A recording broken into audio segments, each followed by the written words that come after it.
Otro tema también del que se ha hablado mucho a raíz de los anuncios de Gallardón es el tema de las anomalías fetales incompatibles con la vida o con enfermedades extremadamente graves e incurables.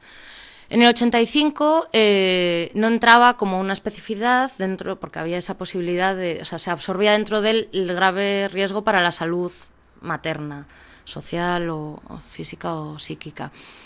En 2010, durante toda la gestación es posible, aunque es necesario pasar por toda una serie de trámites bastante complicados, como son un dictamen previo de un especialista que ha de ser confirmado posteriormente por un comité clínico compuesto por tres clínicos diferentes y que además, en el caso de que el dictamen sea negativo, no se contempla la posibilidad de recurrir esa decisión. Entonces deja a las mujeres que se encuentran en esta situación con la única posibilidad de ir a un país extranjero si tienen el dinero y pueden hacerlo. En 2013 fue este anuncio que se hizo alegando a la defensa de las personas con discapacidad, diciendo que se iba a eliminar ese supuesto en cualquier caso. ¿Qué pasa aquí? Que nos parece también un ejercicio de absoluta hipocresía que se diga eso, que se protege a las personas con discapacidad, cuando es mezclar churras con merinas. O sea, que tendrá que ver una persona con discapacidad con un nascitur, con un feto, y los derechos de las mujeres. Además, bueno, muy brevemente, para sacar aquí a colación que no se nos olvida, esas incongruencias del gobierno respecto a las personas con discapacidad. Aludían a esta convención de Naciones Unidas, aprobada en 2006, que está ratificada en 2008 por España, sobre los derechos de las personas con discapacidad. Pero, ¿qué dice esa convención realmente? Pues, obviamente, protege a las personas de cualquier tipo de discriminación. Al aborto como tal no hace absolutamente ninguna referencia esa convención. Sí que habla de manera directa y clara de proteger especialmente los derechos sexuales y el derecho a la educación sexual y a la planificación familiar de las personas con discapacidad, que no se les excluya del derecho a la reproducción y tampoco del derecho a la anticoncepción. Y recalca la situación de mayor discriminación, vulnerabilidad, abusos y violencia a la que se ven sometidas de manera específica mujeres y niñas con discapacidad. Por lo tanto, que no se escude en convenciones que no dicen lo que dice que dicen. Además, ha habido durante el actual gobierno una reforma del Código Penal que lo que ha hecho, de hecho, es despenalizar la esterilización de las personas con discapacidad declaradas incapaces judicialmente.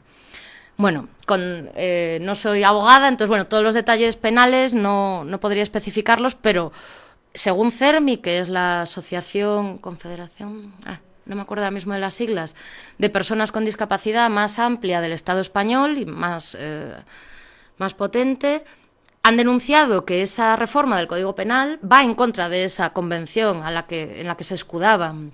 O sea que, bueno, que simplemente nos parece de la máxima hipocresía cuando además se están produciendo recortes muy grandes y muy graves en atención a personas dependientes, que es lo que necesitan cuando ya están vivas, vaya. Sobre las mujeres de menores, las mujeres de 16 y 17 años, que fue también uno de los temas más polémicos de la reforma. En la reforma del 85, en la ley del 85, no se contemplaba su autonomía, necesitaban permiso paterno. En 2010 lo que ocurre es que pueden acceder libremente al aborto siempre que informen a su padre, madre, tutor o tutora legal. Y solo se puede prescindir si se alega que hacerlo supondría un conflicto muy grave para ellas. En este caso sí que se podría prescindir de la información. Y en la reforma no se contempla. Sobre esto, perdonadme, creo que vamos a hablar más. Sí, exacto. El problema con esto es que también que provocó mucha polémica y fue uno de los hechos, de las cuestiones que más se escandalizó y provocó reacciones en contra de la reforma de 2010. Eso también parecía como que iban a ir todas las niñas sin decir nada, como que entiendo que no soy madre, pero entiendo que a las madres y a los padres les debe dar como un poco de angustia pensar en esas situaciones. Pero bueno, aunque no hay ninguna estadística general, no hay datos oficiales, sí que podemos hablar de una investigación de ACAI, que es la Asociación de Clínicas Acreditadas para la Interrupción Voluntaria del Embarazo, que ha hecho una investigación, unas encuestas entre julio de 2010 y octubre de 2011, aunque no sean absolutamente representativas, sí que indican de manera muy clara por dónde van los tiros, y es que del total de la muestra, solo un 3,28% aluden, o sea, dicen que no han podido informar pues a su padre, madre o tutor, un 3,23%. El resto de mujeres de 16 y 17 años que deciden abortar informan a sus representantes legales, padres, madres, y se practican la interrupción sin ningún problema más. No, perdón, un 13%, bueno, es un poco más. 13% no pueden informar.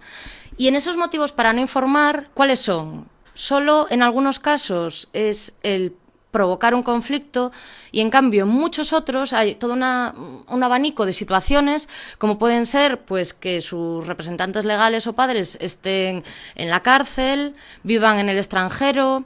También había muchos casos que eran mujeres emancipadas a esa edad legalmente, que pueden estarlo, o padres o madres con invalideces psíquicas, internados, etcétera. Y un caso que nos parece también muy grave es el del caso de las menores tuteladas por el Estado, que en este caso son por las administraciones públicas. Porque, ¿qué ocurre? Que una administración pública, según sea el gobierno, puede decidir, puede negarle a esa mujer de 16, 17 años abortar. También nos parece una situación como muy grave y que la legislación actual no soluciona. Por lo tanto, exigiríamos que se retirase esa necesidad de información. No ir más atrás y obligarlas al permiso paterno oficial.